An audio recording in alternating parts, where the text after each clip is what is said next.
नमस्कार विद्यार्थी मित्रों, આપણે ન્યુક્લિયસ ચેપ્ટરમાં લાસ્ટ વિડિયો લેક્ચરની અંદર રેડિયો એક્ટિવિટીના વિભંજનનો નિયમ આપણે જોઈ ગયા હતા અને રેડિયો એક્ટિવિટીના એકમો આપણે બેક્વેરેલ, ક્યુરી અને રધરફોર્ડ વિશે આપણે ચર્ચા કરેલી હતી। આજે નેક્સ્ટ ક્વેશ્ચન આપણે શરૂઆત કરીશું। રેડિયો એક્ટિવ તત્વના વિભંજન દરની વ્યાખ્યા આપી તેનું સૂત્ર મેળવો। तो આપણે ધારી લઈએ આપણી પાસે કોઈ રેડિયોએક્ટિવ તત્વ છે અથવા તો દ્રવ્ય છે, એના નમૂનામાં ટી સમયે કોઈ અવિભંજિત ન્યુક્લિયસની સંખ્યા n છે। એટલે આપણે માની લઈએ છીએ કે ઇનિશિયલ સ્ટેજ પર એની અંદર ટી સમયે અવિભંજિત ન્યુક્લિયસની સંખ્યા n છે। ડેલ્ટા ટી સમયમાં એટલે થોડા સમયમાં ડેલ્ટા n ન્યુક્લિયસ વિભંજન પામે છે। એટલે જેટલા અવિભંજિત છે એમાંથી થોડાનું શું થઈ જાય છે મિત્રો? વિભંજન થાય છે। ડેલ્ટા ટી સમયમાં n ડેલ્ટા n જેટલા ન્યુક્લિયસનું શું થઈ જાય છે? વિભંજન થાય છે। તો વિભંજન દર એટલે શું? તો કે સમયની સાપેક્ષે દર 1 સેકન્ડે એટલે એકમ સમયમાં કેટલા ન્યુક્લિયસનું વિભંજન થાય છે તેને આપણે વિભંજન દર કહી શકીએ। तो रेडियोएक्टिव द्रव्यना नमूना में कोई टी समय अविभंजित न्यूक्लियसनी संख्या n है।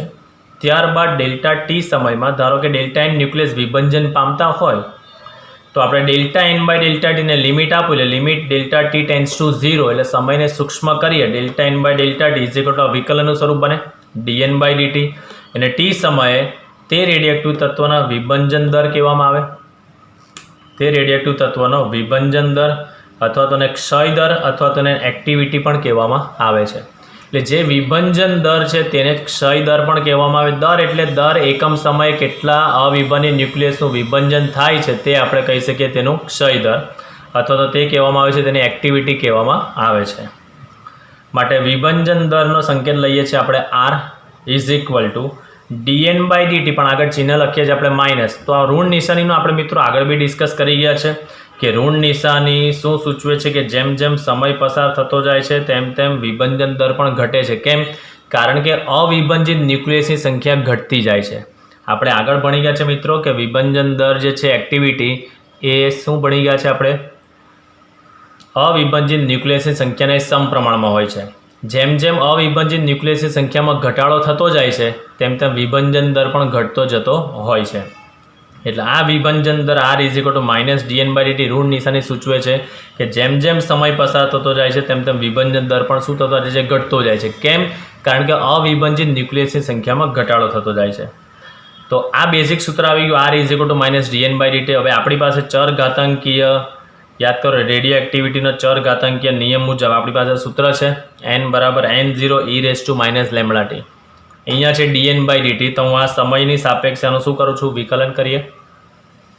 તો આ એનનું વિકલન dn by dt equal to d by dt એનની જગ્યાએ સૂત્ર લખ્યું n0 e raise to minus lambda t. આ n0 e raise to minus lambda t initial stage પર અવિભંજિત ન્યુક્લિયસ સંખ્યા કોન્સ્ટન્ટ એને બહાર મૂકી દીધું એટલે n0 બહાર, એટલે વિકલન થશે d by dt of e raise to minus lambda t, e raise to minus lambda t. dn by dt ની જગ્યાએ લખ્યું છે માઇનસ r। શા માટે? આ માઇનસ આને આપી દો, આ માઇનસ આને આપી દો એટલે dn by dt is equal to minus r। એટલે આ dn બાય dt ની જગ્યાએ લખ્યું છે મિત્રો અહીંયા માઇનસ r ઇક્વલ ટુ આ n0 bar d by dt of e raise to minus lambda t. So minus r is equal to n0। હવે અહીંયા વિકલનનો જે એક બેઝિક રૂલ છે તે હું અહીંયા તમને સમજાવી દઈશ મિત્રો। d બાય dx ઓફ xની સાપેક્ષની જગ્યાએ ચાલો હું t ની સાપેક્ષ જ લઉં છું। d બાય dt ઓફ જો e રેઝ ટુ t હોય, e રેઝ ટુ t તો આનું વિકલન e રેઝ ટુ t જ થાય। પણ ધારો કે d by dt of e raise to at આવું હોય તો આનું વિકલન t ની સાથે સહગુણક a છે તો સહગુણકને આગળ લખવો પડે એટલે a બાર અને e રેઝ ટુ at નું e રેઝ ટુ at લખવાનું। ક્લિયર? જો ખાલી e raise to x e raise to t હોય તો e raise to t, t ની સાથે સહગુણક કોઈ a આવેલો હોય તો a આગળ લખવાનો અને e રેઝ ટુ at નું e રેઝ ટુ at તમે લખી શકો છો। તો આપણી પાસે અહીંયા e raise to minus lambda t છે તો ટીની સાથેનો સહગુણક અહીંયા શું છે? માઇનસ લેમ્બડા છે એટલે આપણે આગળ માઇનસ લેમ્બડા લખ્યું અને e raise to minus lambda t એવું ને એવું રહેવા દીધું। એટલે n0 ત્યાંનો ત્યાં, n0 ત્યાંનો ત્યાં, આ ટીનો સહગુણક જે માઇનસ લેમ્બડા છે તે મેં આગળ લખ્યો અને e raise to minus lambda ટીનું માઇનસ લેમ્બડા ટી। આ માઇનસ માઇનસ બંને બાદથી કેન્સલ થઈ જશે, plus r is equal to આ lambda n0 e raise to minus lambda t. ધારી દઈએ કે t બરાબર 0 એટલે પ્રારંભિક સમય વિભંજન દર ધારી લઈએ આપણે r0 છે, તો આ r ની જગ્યાએ પ્રારંભિક સમય મેં લખ્યો r0, લેમડાનો લેમડા, n0 નો n0, e raise to minus lambda અને t ની જગ્યાએ 0 લખ્યું. e રેસ ટુ આ થઈ જશે 0, e રેસ ટુ 0 એટલે 1, તો r0 ઇઝ ઇક્વલ ટુ શું બનશે? લેમડા ઇન્ટુ n0, કારણ કે આ e raise to minus lambda into 0 એટલે બેટા થશે e રેસ ટુ 0, કોઈ પણ સંખ્યાનો રેસ ટુ પાવર 0 એટલે 1 થશે, એટલે r0 is equal two lambda n0. આ r0ની જે કિંમત છે તે હું અહીંયા મૂકી દઉં, લેમડા ઇન્ટુ n0ની જગ્યાએ શું લખું? r0, એટલે આ r ઇઝ ઇક્વલ ટુ આ લેમડા n0ની જગ્યાએ r0 e raise to minus lambda t. તો આ થઈ ગયું આપણું વિભંજન દરનું આ સૂત્ર. જો t સમય વિભંજન દર આપણો r હોય અને તે સમય અવિભંજિત ન્યુક્લિયસની સંખ્યા જો n હોય, તો વિભંજન દર r ચલે છે શું લખી શકાય? n લખી શકાય. એટલે r ઇઝ ઇક્વલ ટુ આપણે શું લખી શકીએ છીએ મિત્રો? Lambda into n. r is equal આપણે શું લખી શકીએ છીએ? લેમડા ઇન્ટુ n, જે લેમડા એટલે કહી શકાય છે એનો ક્ષય નિયતાંક, એને કહેવામાં આવે છે મિત્રો એનો ક્ષય નિયતાંક. તો વિભંજન દર થવું એટલે દર સેકન્ડે કેટલા અવિભંજિત ન્યુક્લિયસનું વિભંજન થાય છે તેનો વિભંજન દર કહેવાય. એને તમે ક્ષય દર પણ કહી શકો અથવા તો એક્ટિવિટી પણ કહી શકો છો. અહીંયા જે આપણું એનનું સૂત્રનું વિકલન કરીએ તેમાં ખાસ યાદ રાખજો મિત્રો, જે e રેસ ટુ જ્યારે બી કોઈ આ પાવર આપેલો હોય જેની સાપેક્ષે વિકલન કરતા હોય તેનો સાથે જો સહગુણક હોય તો એ સહગુણકને આગળ લખવો જરૂરી છે. જો ખાલી e રેસ ટુ t હોય તો e રેસ ટુ t તમે લખો, પણ ટીની સાથે અહીંયા કોઈ સહગુણક હોય તો સહગુણકને આગળ લખવો જરૂરી છે. તો અહીંયા ટીનો સહગુણક માઇનસ લેમડા છે, તો આપણે માઇનસ લેમડા આગળ લખ્યો છે આ, બરાબર. તો આ હતું મિત્રો આપણું રેડિયો એક્ટિવ તત્વના વિભંજન દરનું સૂત્ર અને તેની વ્યાખ્યા. હવે આપણે જે ઇમ્પોર્ટન્ટ સવાલ જે જોવાના છે મિત્રો, 2 સવાલ એવા છે કે જે ઘણા ઇમ્પોર્ટન્ટ છે, જેને આપણે કમ્પ્લીટ કરીશું, અને સાથે એક નાનો જે નીટ માટેનો એક ટોપિક છે તેને આપણે કવર કરીશું. સૂત્રાત્મક સમજીતું હું તમને આપીશ.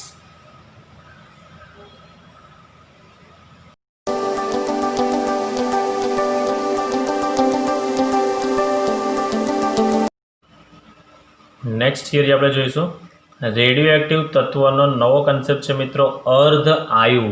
અર્ધ એટલે અડધું અને આયુ એટલે વર્ષ ની વ્યાખ્યા આપી તેનું સૂત્ર તારવવાનું છે.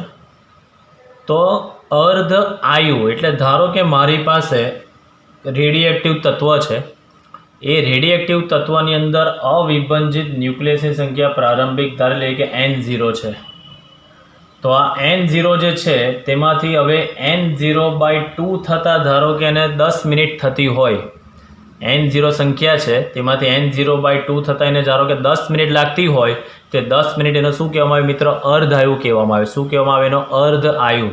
એટલે ધારો કે મારી પાસે પ્રારંભિક અવિભંજિત ન્યુક્લિયસની સંખ્યા 100 છે, તો 100માંથી અવિભંજિત ન્યુક્લિયસની સંખ્યા 50 થતાં એને કેટલો સમય લાગે છે? એટલે 50નું વિભંજન થશે અને 50 અવિભંજિત રહેશે. તો એ 50 સંખ્યા ક્યારે થાય છે તે સમયગાળાને શું કહેવામાં આવે છે? તેનો અર્ધ આયુ કહેવામાં આવે છે.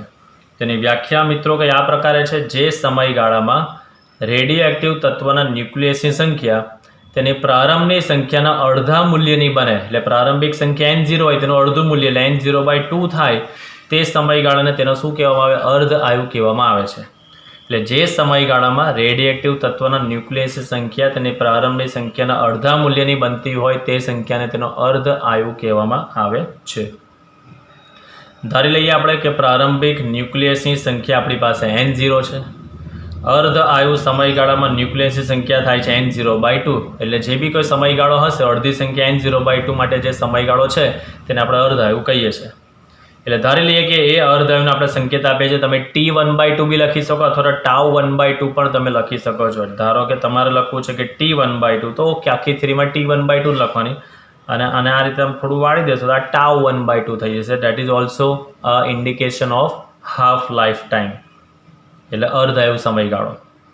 હવે યાદ કરો મિત્રો, આપણી પાસે રેડિયો એક્ટિવ વિભંજનનો ચર ઘાતાંકીય નિયમનું સૂત્ર છે n બરાબર n0 e raise to minus lambda T. આ સૂત્ર છે, તેની અંદર આપણે ટીની જગ્યાએ અર્ધ આયુ સમયગાળો τ1/2 અને એનની જગ્યા સંખ્યા કેટલી થાય છે n0/2 થાય છે. એટલે જ્યાં n છે ત્યાં n0/2 મૂકીશ અને ટીની જગ્યા τ1/2. તો એનની જગ્યા મેં મૂક્યું અહીંયા n0/2 ઇક્વલ ટુ આ n0 e⁻ અને ટીની જગ્યાએ τ1/2. ચલો n0 બંને બાદથી કેન્સલ એટલે અહીંયા રહેશે 1/2 ઇક્વલ ટુ e⁻ ઇન્ટુ τ1/2. આ 1/2 ઋણઘાતને ધન બનાવીએ એટલે 1/e⁻ ઇન્ટુ τ1/2 વ્યસ્ત કરીએ છીએ આપણે. તો આ 1/2નું વ્યસ્ત 2, આ 1/e⁻ ઇન્ટુ τ1/2નું વ્યસ્ત ઉપર જશે એટલે e⁻ ઇન્ટુ τ1/2. હવે મેઇન વસ્તુ ખાસ સમજવાનું છે મિત્રો, જ્યારે પણ એક્સપોનેન્શિયલ આપણને ખબર છે સરવાળો હોય ને બીજી બાજુ લઈ જાય તો ભાગાકાર થાય, અરે બાદબાકી થાય, ગુણાકાર હોય તો ભાગાકાર થાય. તો આ એક્સપોનેન્શિયલની તમે સાઇડ ચેન્જ કરો મિત્રો તો એ થઈ જાય છે ln, that is called natural log. કેમિસ્ટ્રીમાં તમે ભણી ગયા છો. એક્સપોનેન્શિયલની સાઇડ ચેન્જ કરો એટલે natural log of 2 is equal to lambda into τ1/2. નેચરલ લોગમાંથી સાદા લોગમાં જવું હોય તો તમે કેમિસ્ટ્રીમાં ભણી ગયા છો ને 2.303 વડે ગુણવું પડે એટલે 2.303 ગુણ્યા log 2 is equal to lambda into τ1/2. 2.302 નો લોગ તો લોગ ટેબલની અંદર તમે 20નો 0માં તમે જોશો એટલે તમને એનો લોગ મળે છે મિત્રો 0.3010. 0.3010 ગુણ્યા 2.303 એટલે 0.693. મારે τ1/2 શોધવાનું છે તો લેમ્બડા નીચે આવશે એટલે 0.693 તો આ થઈ ગયું મિત્રો એના અર્ધ આયુનું સૂત્ર. τ1/2 ઇઝ ઇક્વલ ટુ 0.693 આ થઈ ગયું એનો અર્ધ આયુનું સૂત્ર. સમીકરણને થોડું અલગ રીતે કર્યું છે. આ MCQ પોઈન્ટ ઓફ વ્યૂથી કામનું છે. τ1/2 is equal to 0.693 into 1/λ plus 0. તો આ જે સમીકરણ છે તેનું રેખાનું સમીકરણ તમે લોકો ભણી ગયા છો, મેથ્સવાળા સ્ટુડન્ટ છો. y is equal two mx plus c આ રેખાનું સમીકરણ છે. y is equal two mx plus c સાથે સરખાવીએ. આ y is equal two mx plus c, આ y ઇક્વલ ટુ આ mx પ્લસ c, જ્યાં m એટલે ઢાળ કહેવામાં આવે. તો તમારી પાસે અહીંયા બે રાશિ કઈ છે મિત્રો, τ1/2 અને અહીંયા છે 1/λ. તો તમે જ્યારે બી τ1/2 વર્સિસ 1/λ તમે આલેખ દોરશો તો એ આલેખનો ઢાળ તમને કેટલો મળશે 0.693. આલેખનો તમને શું મળશે અહીંયા ઢાળ તમને મળી શકે છે. તો આમ તમને MCQ પોઈન્ટ ઓફ વ્યૂથી કામનો કે τ1/2 ઇઝ ઇક્વલ ટુ 0.693/λ સમીકરણનો ઢાળ કેટલો, તો ઢાળ તમારો થશે મિત્રો 0.693. બરાબર.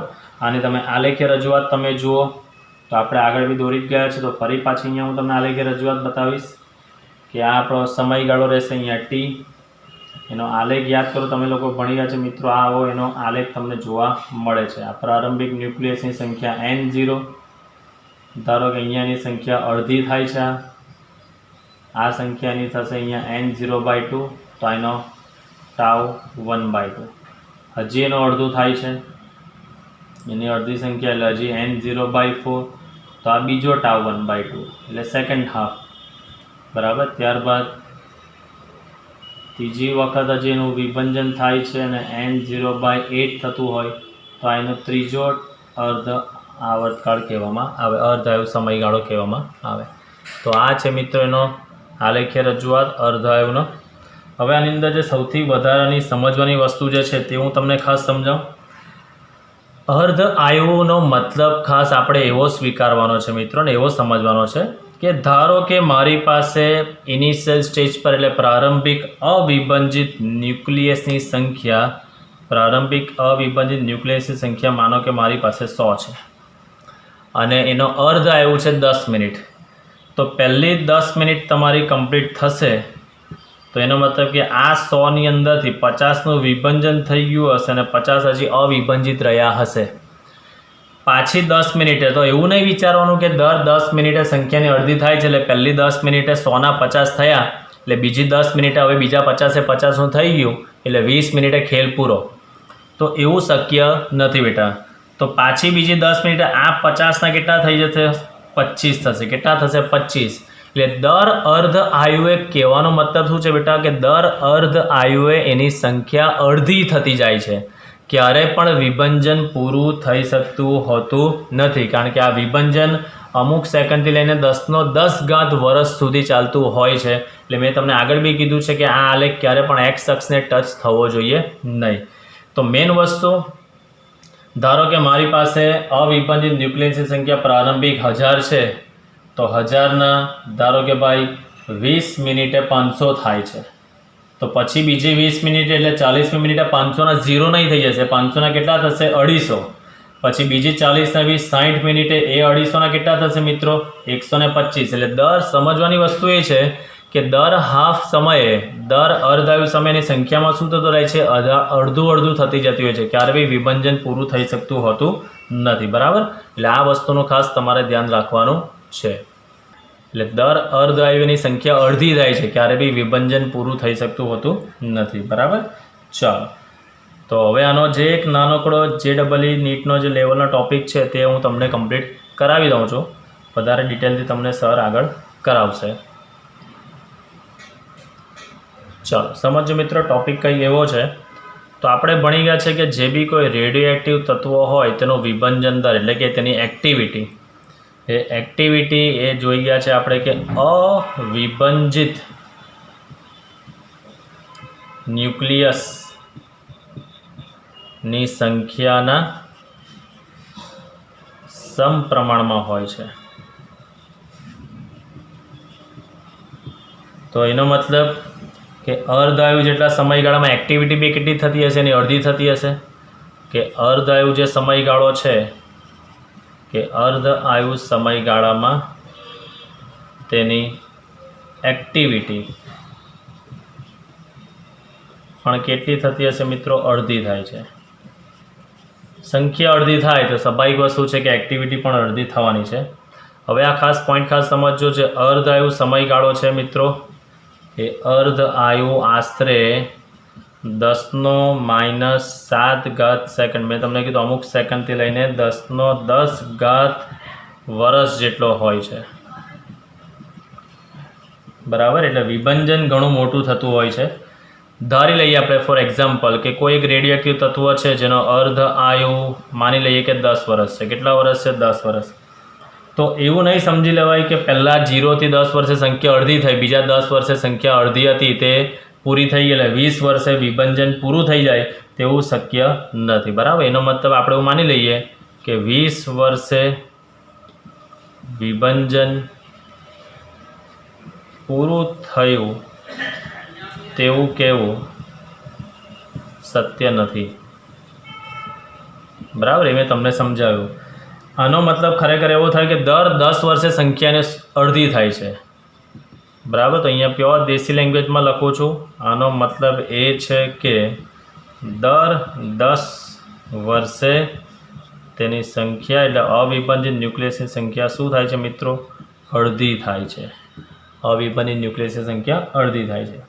એટલે ધારો કે T બરાબર પહેલો અર્ધાયુ હોય એટલે T બરાબર τ1/2 સમય આપણે લઈએ, તો આ સમયે જે સંખ્યા છે n એ n0/2 થશે. એનો મતલબ કે n/n0 મારે લખવું હોય તો કેટલું થશે? 1/2 થશે.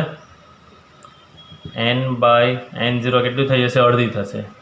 ત્યારબાદ ધારો કે બીજો τ1/2 એટલે બીજો અર્ધાયુ સમયગાળો નીકળ્યો, તો હવે સંખ્યા જે n/n0ની રહેશે, પહેલાં અડધી તો હતી જ, એની પાછી અડધી થશે. એટલે હવે કેટલી થશે? 1/2નો કેટલો થઈ જશે? વર્ગ થઈ જશે. કેટલો થઈ જશે? 1/2નો વર્ગ. ત્યારબાદ ધારો કે ત્રીજો ઓર τ1/2 સમયે, તો n/n0 = જે 1/2નો વર્ગ તો હતો જ, એની પણ પાછી અડધી થાય. એટલે હવે શું થઈ જશે? 1/2નો શું થઈ જશે? ક્યુબ. 1/2નો શું થઈ જશે મિત્રો? અહીંયા ક્યુબ. તો એવી રીતે 4 હોય તો અહીંયા 4 ઘાત આવશે. તો ધારો કે n સમયગાળો હોય એટલે t = n τ1/2 સમય મારે શોધવું હોય તો n/n0ની સંખ્યા 1/2 કેટલી થશે?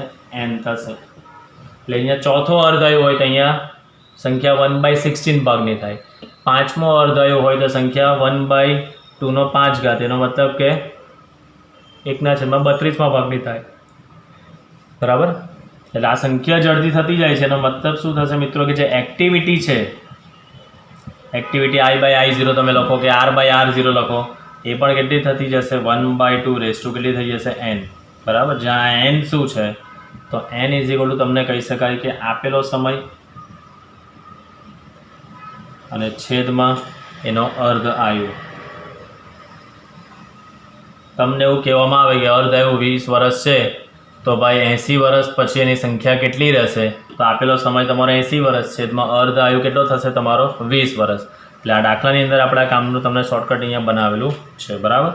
ખાસ નોંધ અહીંયા લખું છું, પરીક્ષામાં તમને ટકાવારી પૂછે તો આ n/n0 એ ખરેખર તમને શું બતાવે? તો કે અવિભાજિત ન્યુક્લિયસની સંખ્યા, અવિભાજિત ન્યુક્લિયસની સંખ્યા બતાવે.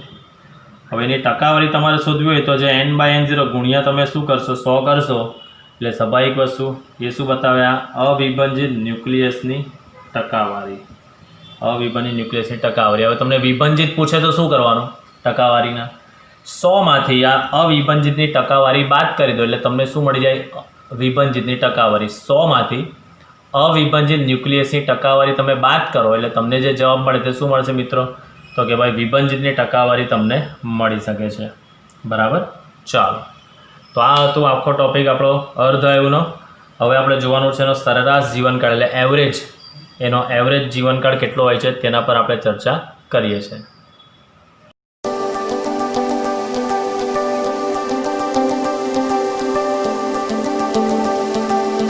રેડિયો એક્ટિવ તત્વના સરેરાશ જીવનકાળની વ્યાખ્યા આપી તેનું સૂત્ર તારવો.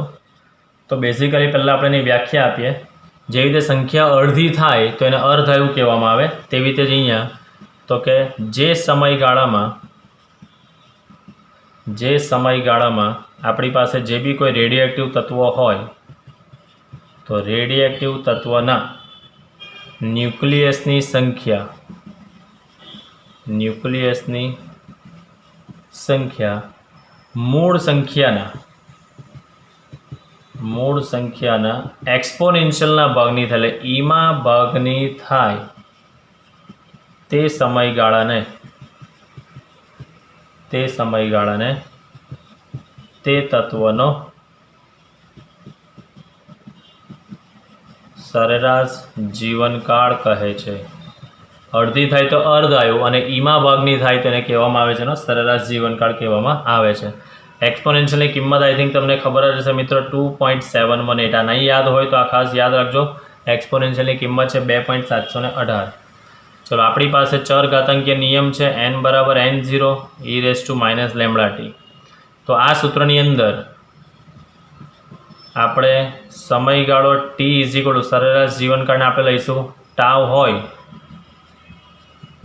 ત્યારે સંખ્યા n બરાબર આપણે શું લઈશું? n0/e. હવે એ કિંમત આપણે અહીંયા મૂક્યા nની જગ્યાએ n0/e, અહીંયા n0 e−λ અને tની જગ્યાએ સૂત્ર આપણે મૂકી દઈએ છીએ આપણે ટાવ.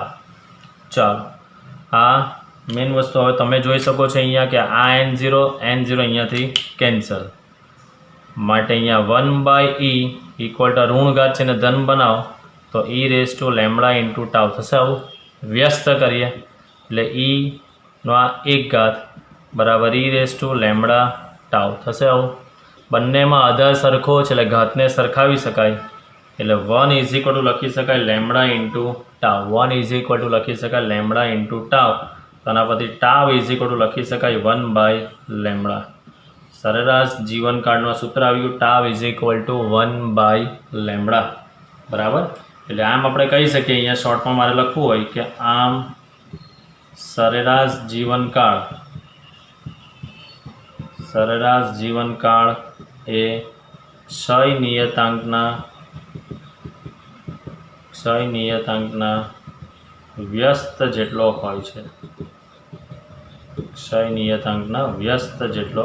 હોય છે. ચાલો, હવે આપણે આનો જ સંબંધ એટલે આ સરેરાશ જીવનકાળનો સંબંધ આપણે અર્ધ આયુ સાથે શું છે તે આપણે જોઈએ. સરેરાશ જીવનકાળનો સંબંધ એ અર્ધ આયુ સાથે શું છે તે જોઈએ આપણે.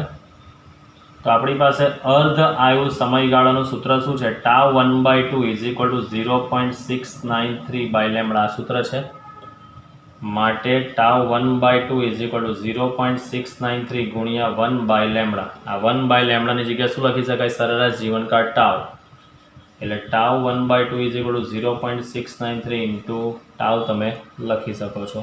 તો આના પરથી મારે ટાવ શોધવું હોય તો ટાવ ટાવ 1/2 upon 0.693. એટલે ટાવ ઇઝ ઇક્વલ ટુ 1/0.693 એટલે કહી શકાય 1.44 ટાવ 1/2. એનો મતલબ કે અર્ધાયુ સમયગાળાના 1.44 ગણો એનો સરેરાશ જીવનકાળ હોય છે. અર્ધાયુ કરતાં 1.44 ગણો એનો સરેરાશ જીવનકાળ હોય છે. તો આ હતું મિત્રો. પરીક્ષામાં આ થિયરી પણ પૂછી શકાય તો પણ અહીંયાથી જ તમારે લખવાની હોય છે. ખાલી સરેરાશ જીવનકાળ પૂછો તો અહીંયા સુધી, સરેરાશ જીવનકાળનો અર્ધાયુ સાથે સંબંધ તો તમારે અહીંયા સુધી સૂત્ર તારવવાનું રહેશે. બરાબર. ચાલો હવે આપણે એક્ટિવિટીની અંદર જે 3 વિભંજન જોઈ ગયેલા હતા, આલ્ફા, બીટા અને ગેમા, તો એની આપણે ચર્ચા કરીશું. તો નેક્સ્ટ ક્વેશ્ચન આપણે લઈશું આલ્ફા ક્ષયની સમજૂતી.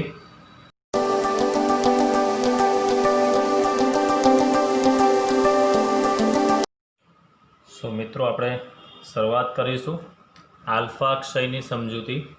3 પ્રકારના ક્ષય મેં તમને કીધું આપણે ભણવાના છે, આલ્ફા, બીટા અને ગેમા. એમાંનું પહેલું છે આલ્ફા ક્ષય. આલ્ફા કણ, તો પહેલું તો તમને એ ખબર છે કે આલ્ફાનું બંધારણ કેવું હોય છે. તો આલ્ફાનું બંધારણ 2He4 એટલે હિલિયમ ટાઈપનું જોવા મળતું હોય છે. તો આ પહેલું તો ક્ષય એટલે વિભંજન થાય શા માટે? તો આપણને ખબર છે જે બી કોઈ રેડિએક્ટિવ તત્વો હોય તે બેઝિકલી અસ્થાયી અવસ્થામાં હોય. જે ભારે તત્વો હોય તે કુદરતમાં અસ્થાયી સ્વરૂપમાં મળતા હોય છે. તો એની અંદરથી જ્યારે બી આ વિભંજન થાય તો એ ન્યુક્લિયસ અસ્થાયીનું રૂપાંતર શેમાં થતું હોય છે? જે સ્થાયીમાં થવાના પ્રયત્નો કરતા હોય છે, એટલે વિકિરણ સ્વરૂપે બહાર કાઢતા હોય છે, જેને આપણે રેડિયોએક્ટિવ વિકિરણો નામ આપી ગયા છે વિભંજનની પ્રોસેસ થઈને. તો રેડિયો એક્ટિવિટીની ઘટનામાં રેડિયોએક્ટિવ તત્વના ન્યુક્લિયસ અસ્થાયી હોય એટલે વિભંજન પામે અને એમાંથી નવું ન્યુક્લિયસ બનાવતા હોય છે. એટલે જે અસ્થાયી હોય તેનું વિભંજન થાય ને નવા ન્યુક્લિયસ બનાવતા હોય છે. જેનું વિભંજન થાય, જે ન્યુક્લિયસનું વિભંજન થાય તેને જનક ન્યુક્લિયસ કહેવામાં આવે. જનક એટલે પેરેન્ટ. અને વિભંજન થઈને એમાંથી જે નવા ન્યુક્લિયસ બનતા હોય છે એ નવા બનતા ન્યુક્લિયસને તમે જનિત ન્યુક્લિયસ એટલે કે ડોટર કહેવામાં આવે છે. જેનું વિભંજન થાય તેને પેરેન્ટ એટલે કે જનક, અને જેનું વિભંજન તેને નવા ન્યુક્લિયસ જે બને તો એ નવા ન્યુક્લિયસને કહેવામાં આવે છે જનિત ન્યુક્લિયસ અથવા તો એને ડોટર ન્યુક્લિયસ કહેવામાં આવે છે. તો આ એક MCQ પોઈન્ટ બધી કામનો છે. Z ગ્રેટર દેન 80 એટલે જેનો પરમાણુ ક્રમાંક 83 કરતાં મોટો હોય તેના મોટા ભાગના ન્યુક્લિયસો જે છે તે આલ્ફા કણનું ઉત્સર્જન કરે છે. એટલે જે તત્વનો પરમાણુ ક્રમાંક 83 કરતાં મોટો હોય તે મોટાભાગના બધા તત્વો રેડિએક્ટિવ હોય તો તે આલ્ફા કણોનું ઉત્સર્જન કરતા હોય છે. આપણી પાસે એક તત્વ છે યુરેનિયમ. યુરેનિયમ પણ આલ્ફા ક્ષયની ઘટના કરી શકે છે. તો યુરેનિયમ 238 છે, 92 યુરેનિયમ 238, એની અંદર મેન વસ્તુ એ આલ્ફા કણનું ઉત્સર્જન કરે છે. આ આલ્ફા કણનું ઉત્સર્જન જ્યારે કરે છે તો જનિત તત્વ એટલે જે ડોટર ન્યુક્લિયસ મળે છે તે થોરિયમનો મળે છે, 90 થોરિયમ 234. જેનું વિભંજન થયું યુરેનિયમનું તેને કહેવામાં આવે જનક. જે મળે છે નવો તેને કહેવામાં આવે જનિત. આ પેરેન્ટ, આ ડોટર, આ પેરેન્ટ, આ ડોટર. સૌથી જરૂરી વસ્તુ તમે અહીંયા જોઈ શકો છો મિત્રો કે જ્યારે પણ આલ્ફા ક્ષયની ઘટના થતી હોય છે ત્યારે જનિત ન્યુક્લિયસના પરમાણુ ક્રમાંકનું મૂલ્ય એ જનક ન્યુક્લિયસ કરતાં 2 જેટલું ઓછું હોય. જો 92નો થઈ જાય છે 90 અને એનો પરમાણુ દળાંક 4 જેટલો ઓછો થાય છે. જો અહીંયા 238નો થઈ જાય છે 234. એટલે આ ઘટનાની અંદર યાદ રાખવાનું, જનક તત્વ કરતાં જનિત તત્વનો પરમાણુ ક્રમાંક 2 એકમ ઓછો હોય અને તેનો પરમાણુ દળાંક 4 એકમ જેટલો હોય છે ઓછો. જનક કરતાં જનિતનો પરમાણુ ક્રમાંક 2 જેટલો ઓછો અને પરમાણુ દળાંક 4 જેટલો ઓછો હોય છે. બરાબર. આનું એક સામાન્ય સ્વરૂપ આપણે લખવું હોય તો ધારો કે મારી પાસે જે જનક તત્વ છે, જનક ન્યુક્લિયસ છે, તેને હું લખું છું ZXA થી લખું છું. બરાબર. હવે એની અંદરથી આલ્ફા ક્ષય વિભંજન પામે છે તો જે બી કોઈ તત્વ બનશે, ધારો કે નવું તત્વ Y બને છે તો એનો ક્રમાંક આના કરતાં 2 જેટલો ઓછો અને દળાંક એનો 4 જેટલો ઓછો, અને પ્લસ શું જનરેટ થતું હોય છે જે આપણે જોઈએ મેન આ થિયરીનો કન્સેપ્ટ છે 2He4 આપણું બનતું હોય છે. અને પ્લસ Q જે છે તે છૂટી પાડતી ઉર્જા છે, એ ઉર્જા દળ ક્ષતિના સ્વરૂપમાં હોય અને ગતિ ઉર્જા સ્વરૂપે પણ તમને મળી શકે છે. તો આ જે તત્વ છે તે આપણો જનક તત્વ છે. જે બને છે તે આ આપણો જનિત તત્વ છે તેવું કહેવામાં આવે છે. એટલે જનક કરતાં જનિતનો ક્રમાંક 2 જેટલો ઓછો અને દળાંક 4 જેટલો ઓછો હોય છે.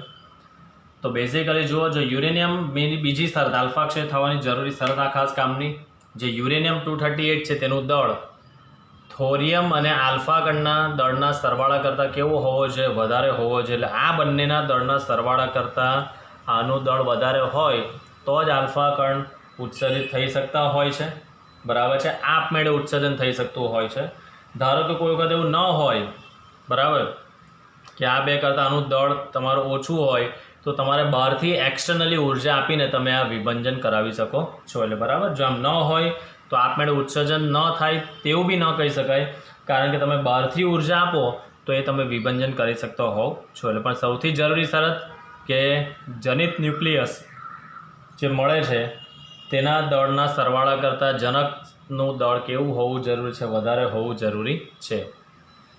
હવે આ પ્રક્રિયા દરમિયાન જે ક્યુ ઉર્જા મળે છે, ઉર્જા શું છે? તો કે પ્રક્રિયકનું દળ ક્યુ ઇઝ ઇક્વલ ટુ, આપણી પાસે સૂત્ર તો છે જ, દળ ક્ષતિ ડેલ્ટા MC સ્ક્વેર. તો પ્રક્રિયકનું દળ વધારે છે, પ્રક્રિયકનું દળ માઇનસ આ બંને નિપજનું દળ ઇન્ટુ સી સ્ક્વેર. એટલે આ દળ ક્ષતિના આધારે મળતી ઉર્જા છે.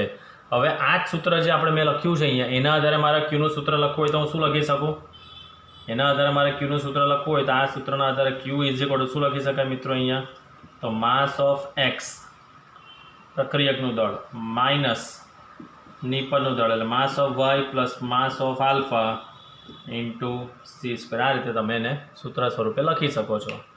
જો એ ક્યુ ગ્રેટર દેન 0 મળતું હોય, એટલે ઉર્જા તમને ગ્રેટર દેન 0 ધન મળતી હોય, તો ઉષ્માક્ષેપક પર લેસ દેન 0 એટલે તમારે ઉષ્મા આપવી પડતી હોય. ક્યારે આપવી પડે? મેં તમને કીધું છે, દળ પ્રક્રિયકનું દળ ઓછું હોય તો તમારે બહારથી ઉર્જા આપવી પડે. એ ક્યુ લેસ દેન 0 હોય તો એ ઉષ્મા શોષક પ્રક્રિયા કહેવામાં આવે છે. બરાબર.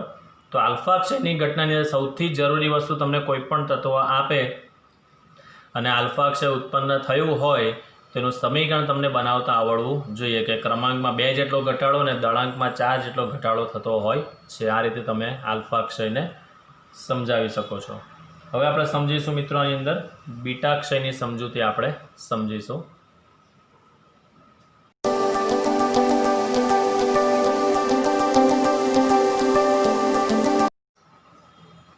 ચાલો, તો હવે આપણે સમજીશું મિત્રો બીટા ક્ષય એટલે બીટા વિભંજન કેવી રીતે થતું હોય છે. તો સૌથી પહેલી વસ્તુ તો કે બીટા ક્ષયની અંદર આપણે એક્ટિવિટીવાળા સવાલની અંદર તમે જોઈ ગયા છો, તે હું તમને ફરી પાછું તમને યાદ કરાવી દઉં કે જ્યારે બી બીટા ક્ષય થતું હોય છે તો તેની અંદરથી ઇલેક્ટ્રોન અથવા તો પોઝિટ્રોનનું ઉત્સર્જન થતું હોય છે, એવું આપણે ભણી ગયા છે. તો મેઇન વસ્તુ જ્યારે બી બીટા ક્ષયની પ્રક્રિયા થતી હોય તો આપણે લખી શકાય સિમ્પલ કે આ પ્રક્રિયામાં, એટલે બીટા ક્ષયની પ્રક્રિયામાં ન્યુક્લિયસ જે બી કોઈ હોય એ ન્યુક્લિયસ આપમેળે ઇલેક્ટ્રોનનું અથવા તો પોઝિટ્રોનનું ઉત્સર્જન કરે છે. આ પોઝિટ્રોનની સંધિ છૂટી પાડો તો તમે કહી શકો છો પોઝિટિવ ઇલેક્ટ્રોન. એટલે પોઝિટ્રોન એ ઇલેક્ટ્રોન જેટલો જ પણ ધન વિદ્યુતભાર ધરાવે. બરાબર. આ પોઝિટ્રોન જે છે, આ પોઝિટ્રોન એ ઇલેક્ટ્રોન જેટલો જ, પરંતુ એ ધન વિદ્યુતભાર ધરાવે છે. ધન વિદ્યુતભાર ધરાવે છે. અને તેના બીજા ગુણધર્મો, એટલે પોઝિટ્રોનના જે બીજા ગુણધર્મો છે એ તેના બીજા જે ગુણધર્મો છે એ ઇલેક્ટ્રોનના ગુણધર્મો જેવા જ છે. આથી આમ જોવા જઈએ તો આપણો જે આ પોઝિટ્રોન છે એ પોઝિટ્રોન ઇલેક્ટ્રોનની મિરર ઇમેજ, એટલે શું કહેવામાં આવે? પ્રતિકણ કહેવામાં આવે. આથી જે આપણો આ પોઝિટ્રોન જે છે એ પોઝિટ્રોન એ ઇલેક્ટ્રોનનો પ્રતિકણ કહેવાય છે. બરાબર. ચાલો, પોઝિટ્રોન અને ઇલેક્ટ્રોન અલગ અલગ સંકેત છે. તો પોઝિટ્રોનને સંકેતમાં તમે બીટા પ્લસ પણ કહી શકો છો, અથવા તો તમારે એને લખવું હોય તો તમે એને +1 E0 બી લખી શકો છો. अथवा तो તમે એને લખી શકો છો E+ સ્વરૂપે। અને જો ઇલેક્ટ્રોન હોય તે તો તમારા લોહીમાં છે, તો ઇલેક્ટ્રોનને સંકેતમાં આપણે જો લખવું હોય તો એને સંકેતમાં તમે લખી શકો છો પહેલું તો બીટા માઇનસ અથવા તો -1 E0 અથવા તો E- તમે લખી શકો છો। એટલે આ અલગ અલગ રીતે દર્શાવવાની એની મેથડ છે જે મેં તમને અહીંયા બતાવી છે। એટલે પરીક્ષામાં સાંકેતિક શબ્દોની ખાસ સમજણ તમને હોવી જરૂરી છે, બરાબર। ચલો હવે આપણે જોઈએ બીટા માઇનસ ક્ષયનું ઉદાહરણ। બીટા માઇનસ ક્ષયનું આપણે એક ઉદાહરણ જોઈએ। સમજો, માનો કે મારી પાસે ફોસ્ફરસ છે 15, ફોસ્ફરસ 32। બીટા માઇનસ એટલે સિમ્પલી યાદ એવું રાખવાનું મિત્રો તમારે કે ઇલેક્ટ્રોન મેળવે છે એટલે 15નો શું થઈ જશે અહીંયા 16 સલ્ફર 32 પ્લસ એક ઇલેક્ટ્રોન એને મેળવો છે તે, અને પ્લસ આ જે ચિહ્ન લખું છું that is cold anti neutrino. આને તમે કહી શકો છો એન્ટી ન્યુટ્રિનો, એન્ટી નથી કે ભાઈ, એન્ટી ન્યુટ્રિનો, એન્ટી ન્યુટ્રિનો કહી શકાય છે એને, બરાબર। અને તમે કહી શકો છો એન્ટી ન્યુટ્રિનો। ચલો આ હતું બીટા માઇનસ ક્ષયનું ઉદાહરણ। 15નો ક્રમાંકમાં શું થાય છે, 1 એકમ જેટલો વધારો થાય છે। હવે આપણે જોઈએ બીટા પ્લસ ક્ષયનું એક ઉદાહરણ જોઈએ। બીટા પ્લસ એટલે ઇલેક્ટ્રોનને ઓછો કરશે, એટલે 11 સોડિયમ 22 છે, એક ઇલેક્ટ્રોનને બહાર કાઢશે એટલે 11નું શું થઈ જશે 10 નિયોન 22 પ્લસ ઇલેક્ટ્રોન બહાર કાઢ્યું એટલે એને પોઝિટ્રોન કહી શકાય, અને પ્લસ શું કહી શકાય, આ જે છે અહીંયા જનરેટ થશે તે ન્યુટ્રિનો, આને તમે કહી શકો છો ન્યુટ્રિનો। એટલે જ્યારે બીટા માઇનસ ક્ષય હોય ત્યારે ક્રમાંક 1 એકમ વધે અને એન્ટી ન્યુટ્રિનો જનરેટ થાય। બીટા પ્લસ ક્ષયની અંદર ક્રમાંક 1 જેટલો ઘટે અને ન્યુટ્રિનો જનરેટ થાય। હવે આપણે શું છે તે આપણે જોઈએ। તો મેઇન વસ્તુ યાદ રાખવાનું ખાસ આની અંદર જોઈ શકો છો 15ના 16 થયા એટલે બીટા માઇનસ ક્ષયની અંદર, બરાબર, બીટા માઇનસ ક્ષયની અંદર ક્રમાંક જે છે પરમાણુ ક્રમાંકમાં 1 એકમ શું થાય, વધારો થાય। અને બીટા પ્લસ ક્ષય હોય તો તેની અંદર યાદ રાખવાનું ક્રમાંકમાં 1 એકમનો ઘટાડો થાય, બરાબર છે। આ વસ્તુનું ખાસ એક્ઝામના પોઈન્ટ ઓફ વ્યૂથી તમારે યાદ રાખવાનું। બીટા માઇનસ ક્ષયની અંદર એન્ટી ન્યુટ્રિનો અને બીટા પ્લસ ક્ષયની અંદર ન્યુટ્રિનો જનરેટ થતા હોય છે, બરાબર છે। ચાલો હવે મેઇન વસ્તુ જે સમજવાનું છે તે ક્રમાંકમાં જ ફેરફાર થાય છે, દળાંકમાં કોઈ ફેરફાર થતો નથી। તો બંનેની અંદર એક કોમન વસ્તુ છે જેને હું અહીંયા હાઇલાઇટ કરું છું, પરમાણુ દળાંકમાં ફેરફાર થતો નથી, ક્રમાંકમાં જ ફેરફાર થાય છે। ક્રમાંક બીટા માઇનસ ક્ષય હોય તો 1 વધે, પ્લસ હોય તો 1 ઘટાડો થતો હોય છે, બરાબર। હવે આ ન્યુટ્રિનો અને એન્ટી ન્યુટ્રિનો પણ શું છે, એકબીજાના પ્રતિકર્ણ છે। જેવી રીતે ઇલેક્ટ્રોન અને પોઝિટ્રોન જે છે, તો મેઇન વસ્તુ આ જે છે આપણી પાસે ન્યુટ્રિનો અને એન્ટી ન્યુટ્રિનો, એ બંને એકબીજાના પ્રતિકર્ણ છે। હવે પ્રતિકર્ણ છે એટલે પહેલી વસ્તુ તો એ તમને ખબર હોવી જોઈએ કે ન્યુટ્રિનો અને એન્ટી ન્યુટ્રિનો, તો નામ તમે ન્યુટ્રોન રિલેટેડ જેવું છે તો તમે કહી શકો કે આ બંને કેવા છે, વિદ્યુતીય તટસ્થ છે। બંને કેવા છે, તો અહીંયા શોર્ટમાં લખું છું બેટા, વિદ્યુતીય કેવા છે, તટસ્થ છે। અને પ્લસ મેઇન વસ્તુ આ બંનેના અંદર દળ જે છે તે એટલા અત્યંત અલ્પ છે, એકદમ નાના છે, એટલે બેઝિકલી બીજા કણ સાથે આંતરક્રિયા નહિવત કરતાં પણ ઓછું હોય છે। એટલે બેઝિકલી એ આંતરક્રિયા એટલી ઓછી એટલે તમને ન્યુટ્રિનો જનરેટ થયું કે એન્ટી ન્યુટ્રિનો જનરેટ થયું તેની તમે પરખ કરી શકતા હોતા નથી, બરાબર। એટલે મેઇન વસ્તુ આ જે બંનેના દળ જે છે એ તેમના દળ ઇલેક્ટ્રોનની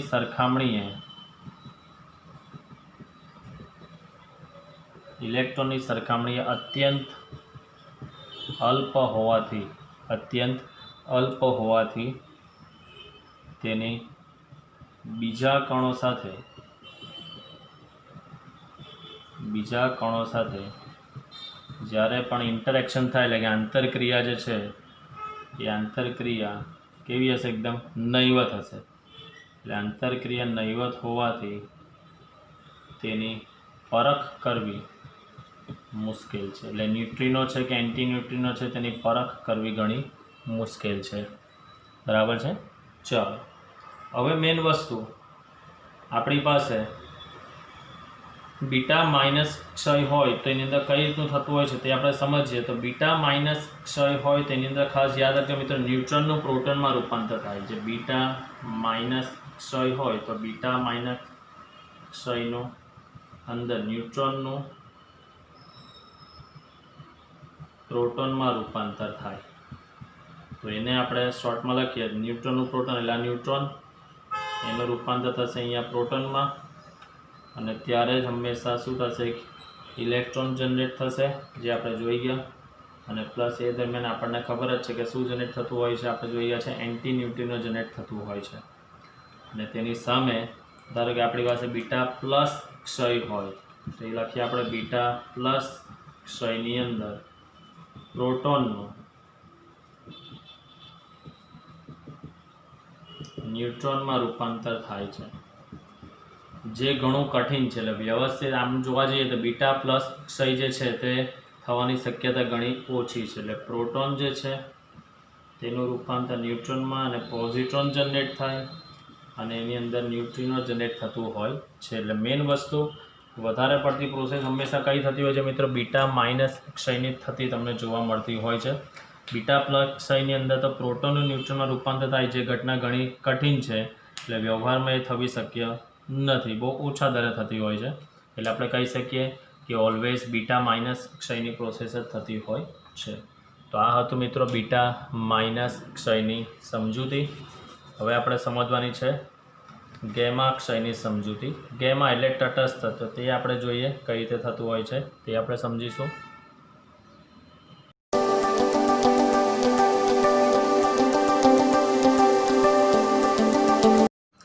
સો નેક્સ્ટ ક્વેશ્ચન આપણે ચર્ચા કરીશું મિત્રો ગેમા ક્ષયની સમજૂતી. તો આપણને ખબર છે આગળ એક્ટિવિટીવાળા સવાલમાં જોઈ ગયેલા હતા કે ગેમા ક્ષય જ્યારે બી થતું હોય છે ત્યારે સૌથી પહેલી વસ્તુ એ જાણવાનું કે એની અંદર ફોટોનનું ઉત્સર્જન થતું હોય છે. આલ્ફા ક્ષયમાં 2He4 જનરેટ થાય, બીટાની અંદર ઇલેક્ટ્રોન અને પોઝિટ્રોન જનરેટ થાય, અને ગેમાની અંદર હંમેશા ફોટોન્સ જનરેટ થતા હોય છે. તો આપણે એને સમજીએ વિસ્તૃત શું છે તે. તો આપણી પાસે જ્યારે કે કોઈ પરમાણુ હોય તો એ પરમાણુઓના પણ પોતાના શું હોય છે? ઉર્જા સ્તર હોય છે. પરમાણુઓના જેમ ઉર્જા સ્તરો હોય તેમ ન્યુક્લિયસ જે હોય છે, ન્યુક્લિયસના પણ પોતાના ઉર્જા સ્તરો હોય છે. તેમ ન્યુક્લિયસના પણ ઉર્જા સ્તરો હોય છે. એટલે કોઈ હાયર લેવલ સ્ટેટ હોય, લોઅર લેવલ સ્ટેટ હોય, ગ્રાઉન્ડ લેવલ સ્ટેટ હોય. બેઝિકલી જ્યારે પરમાણુની જેમ આ ન્યુક્લિયસ પણ શું કરતું હોય છે કે એક સ્તરમાંથી બીજા સ્તરમાં, એટલે વધારે ઉર્જાવાળા સ્તરમાંથી ઓછી ઉર્જાવાળા સ્તરમાં એ સંક્રાંતિ કરતો હોય છે. સંક્રાંતિ એટલે આગળ પ્રોસેસ કરતો હોય છે. તો મેઇન વસ્તુ જે આપણી પાસે પરમાણુ હોય તો એ પરમાણુની જેમ ન્યુક્લિયસ, એ પરમાણુની જેમ ન્યુક્લિયસ પણ વધારે ઉર્જાવાળા સ્તરમાંથી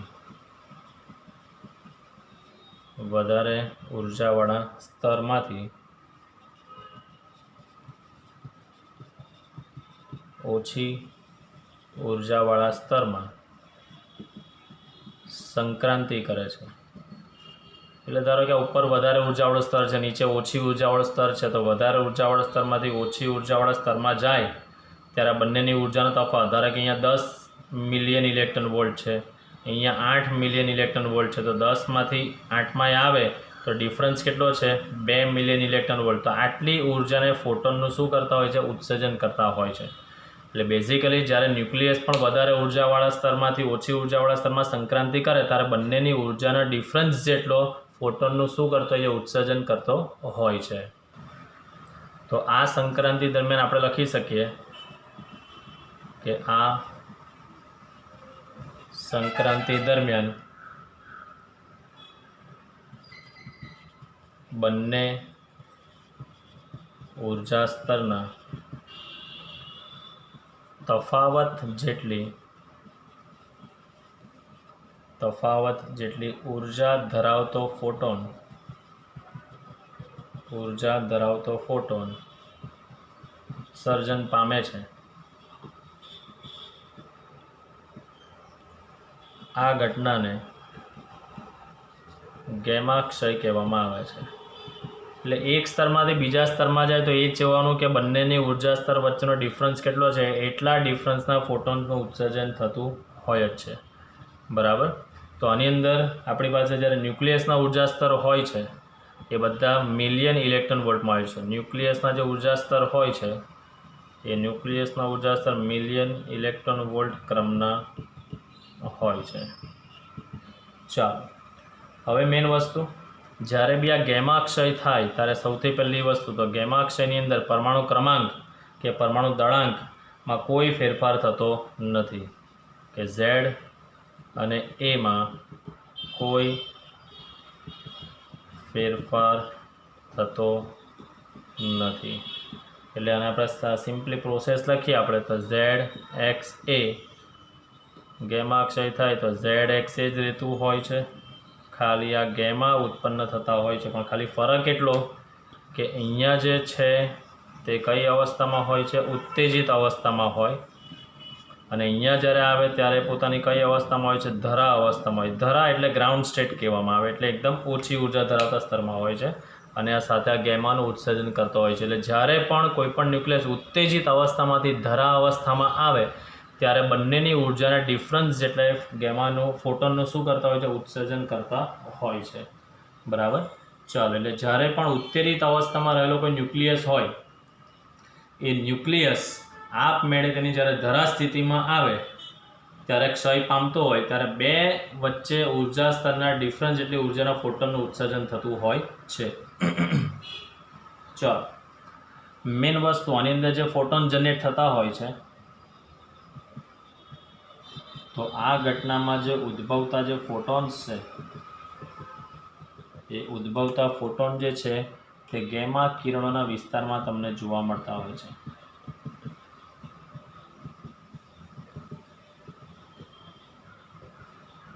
બરાબર, ફોટોન જે છે તે ગેમા કિરણોના વિસ્તારમાં તમને જોવા મળતા હોય છે।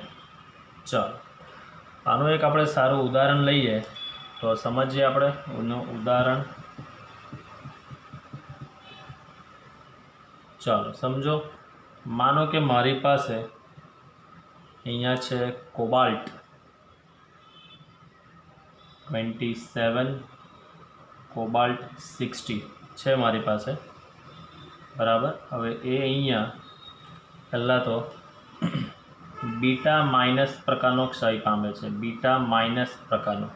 તો બીટા માઇનસ પ્રકારનો ક્ષય પામે તો આપણને ખબર છે શું બનશે, ક્રમાંકમાં એક જેટલો વધારે 28 નિકલ 60 બનશે। શું બનશે, 28 નિકલ 60। અને એ જ્યારે પોતાની ધરા સ્થિતિમાં આવશે ત્યારે માનો કે અહીંયાથી તેની ધરા સ્થિતિમાં આવવાનો પ્રયત્ન કરે છે, આની ધરા સ્થિતિ છે, તો પહેલાં એક વખત જે ફોટોન જે ઉત્પન્ન કરે છે તેની ઉર્જા આશરે 1.17 મિલિયન ઇલેક્ટ્રોન વોલ્ટ હોય છે, અને ત્યાંથી પછી પાછે પોતાના ફાઇનલી ગ્રાઉન્ડ સ્ટેટમાં આવે ત્યારે જે ઉર્જા ઉત્પન્ન કરે છે તે 1.33 મિલિયન ઇલેક્ટ્રોન વોલ્ટના ફોટોન જનરેટ કરતા હોય છે। અને જ્યારે નીચે આવે ત્યારે બી રહેતું શું હોય છે મિત્રો, તે આપણે જોઈ ગયા છે 28 નિકલ 60 જ રહેતું હોય છે, 28 નિકલ 60। એટલે કહેવાનો કન્સેપ્ટ કે જ્યારે બી ગેમા ક્ષય થતું હોય છે ત્યારે ક્રમાંક કે દળાંકમાં કોઈ ફરક પડતો હોતો નથી। તો આ વસ્તુ ખાસ સમજવાનું છે, બરાબર। તો જ્યારે પણ ગેમા ક્ષય થતું હોય તેનું આપણે ઉદાહરણ જે અહીંયા લખ્યું છે એ ઉદાહરણની આપણે સમજૂતી સમજીએ તો સમજો કે 27 કોબાલ્ટ 60 ના બીટા માઇનસ ક્ષયથી જે આપણને નીપજ મળે છે એ નિપજેલ ન્યુક્લિયસ ની ધરા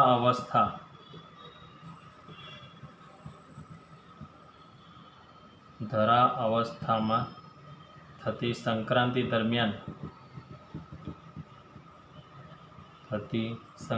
દરમિયાન ક્રમશઃ 1.17 મિલિયન ઇલેક્ટ્રોન વોલ્ટ અને 1.33 મિલિયન ઇલેક્ટ્રોન વોલ્ટ ઉર્જા ધરાવતા ગેમા કિરણો મળે છે। આ એનું એક્ઝામ્પલ આની અંદર તમારે આટલું લખવાનું રહેશે। તો આ હતું મિત્રો આપણો ગેમાક્ષય। નેક્સ્ટ હવે જે ટૉપિક છે તો એ આપણે જોઈશું કાલે। આ 5 થિયરી મિત્રો જે આજના exam point of view 5 theory ઘણી ઇમ્પોર્ટન્ટ છે, તો એને સારી રીતે સમજીને એને તમારે લર્ન કરવાની છે। હવે જે તમારું પેલું સેમી કન્ડક્ટરનું પેમ્પલેટ છે તેનું કરેક્શન થઈ ગયું છે। કરેક્શન કરીને હું તમને જેવું અંદર સુધારા જે થોડા છે તે ચેન્જીસ તેને આવી જશે એટલે હું તમને મોકલી જ આપીશ। એટલે થોડી ધીરજ રાખશો મિત્રો। આ ચેપ્ટરનું પેમ્પલેટ પણ રેડી થઈ ગયું છે એટલે પણ તમને મળી જ જશે જલ્દી। તો આઈ હોપ કે તમે એની ઉતાવળ કર્યા સિવાય પણ આ જે થિયરી છે આની અંદર બોર્ડ પર જે વાક્ય લખું છું તેની સારી રીતે અભ્યાસ કરીને સમજવાના પ્રયત્નો કરશો।